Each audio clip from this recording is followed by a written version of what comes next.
So let's talk then about the impacts of narcissism on hmm relationships in particular. What kind of people do narcissists attract in relationships? And what kind of people are hmm attracted to narcissists? So such a good question. I'm so glad you asked it. What kind of people do they attract? Everyone's attracted to narcissistic people. They're charming, they're charismatic, they're confident. And research has shown they're often rated as more attractive than other people. They take good care of their bodies. They know lots of interesting things. They're so concerned about hip cred that they know the cool restaurants. All of us have been indoctrinated to think that these are the people we're supposed to be dating, right? Who says no to charm, charisma, and attractiveness? Me, maybe, but just about nobody else would do that. So we're all attracted to them, right? And even with the vulnerable narcissistic folks, you'll say, really? Someone's going to be attracted to sullen and resentful? Well, that's not how they come off when you first meet them.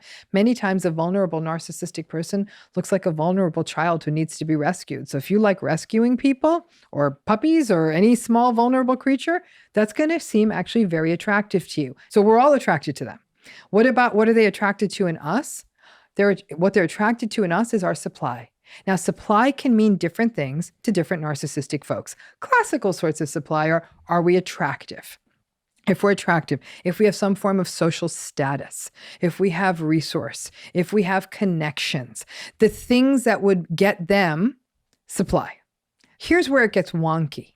Because the question, attractiveness is what attracts people. It's almost the wrong question.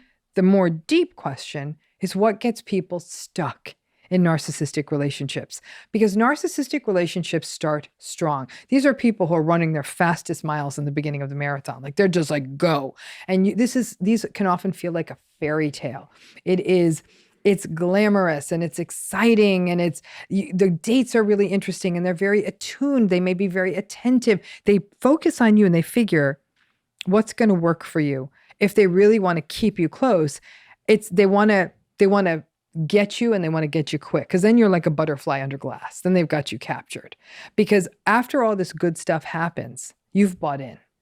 You might even be dubious for a while saying, oh, seems too good to be true, or I don't know. But then people, I always say it's somewhere between 6 weeks and 6 months, the devaluing stage starts. And then they've got you, right? And you might get the passive aggressive digs, the minimizations, the lack of empathy, the withdrawing, the withholding. And people will say, where did that first 6 weeks go to? Like, wait a minute, we had such a good time.